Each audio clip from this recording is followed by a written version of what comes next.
Hey guys, this is Jon Orana and today pag-uusapan natin this invisible force that is controlling you.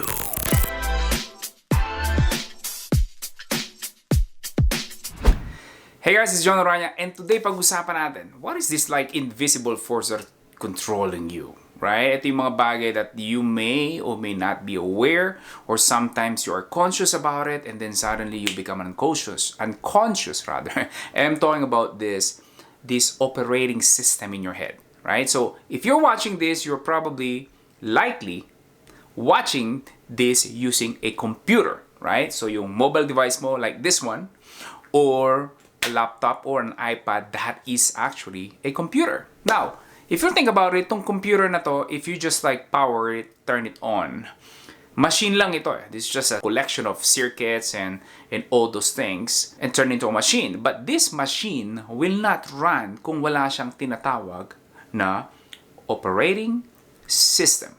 So in other words, again, para lang siyang physical thing na pag walang operating system, it won't run. So what does the operating system works is for us to be able to communicate with this machine, right? So let's just say you type in search, you click on this, so the machine responds.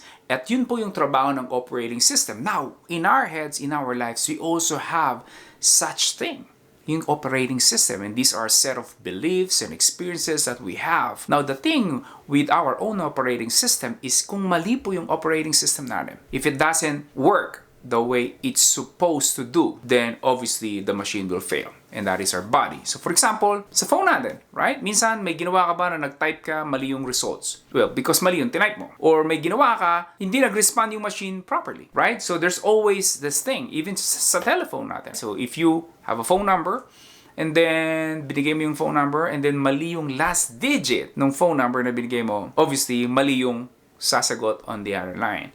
So same thing with our operating system, same thing with our heads. There always this something na pagka mali yung interpretation, mali yung understanding, mali yung beliefs that you have built through the years, mali rin po yung magiging behavior and action natin. So for example, in your operating system, you have problems with money. So, you feel na nagtatrabaho ka naman, masipag ka naman sa trabaho mo, you're doing everything, but for some reason, let's just say your income is not growing, your business is not growing, then you have to step back what seems to be going on. So for example, I've worked with a lot of entrepreneurs, a lot of Filipinos, and one of the thing about their operating system, meaning their belief in their heads, is like, money is the root of all evil.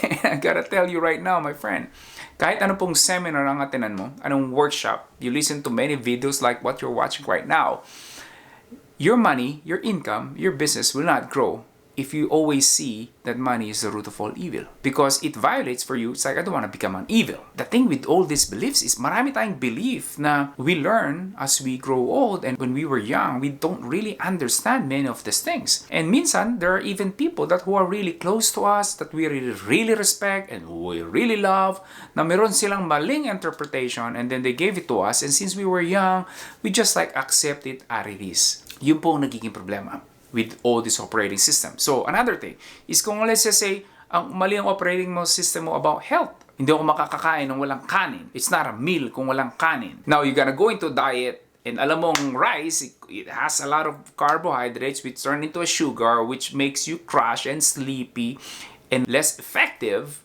But then ang operating system mo says, well, that's not a meal. Hindi yan almusal, tanghalian, hapunan, pag walang kanin. Minsan pati merienda, kanin. Now you try to lose weight, and then binigyan ka ng expert about health na, you know what, you have to get rid of your rice.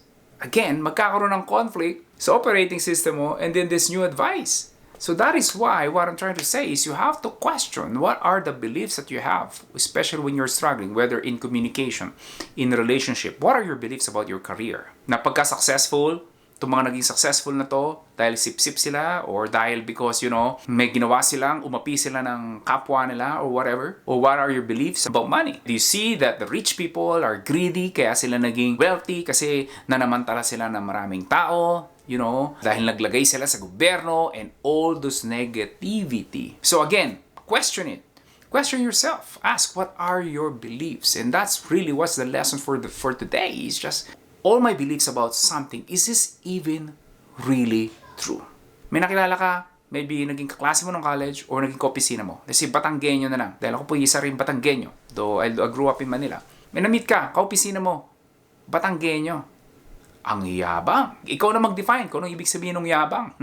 Because that could also mean different things to different people. But it's just say mayabang. We all agree.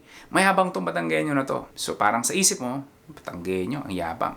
Alright? You move to another company, nakamit ka na naman ng another Batanggenyo. May impression ka na in your heads, in your belief, in your operating system na ang Batanggenyo mayabang. So what you gonna see then, magkakaroon ka na ng bias. Yan yung tinatawag nilang confirmation bias. Parang panakita ka ng Batanggenyo, ang assumption mo agad mayabang. So kahit na hindi naman nagyayabang yung isang Batanggenyo na bago mong kakilala, bago mong kaopisina, ang tingin mo na agad mayabang. So again, my friend, that's my lesson for today. Question what are your beliefs about money, about health, about relationship, about spirituality. Is this even true? Is this something that benefits you? Is this something that empowers you or disempowers you? I hope this helps. Again, this is Jon Orana. Thank you for watching. Wait, before you go, do not forget to click that red subscribe button below. I appreciate it. Thank you for watching.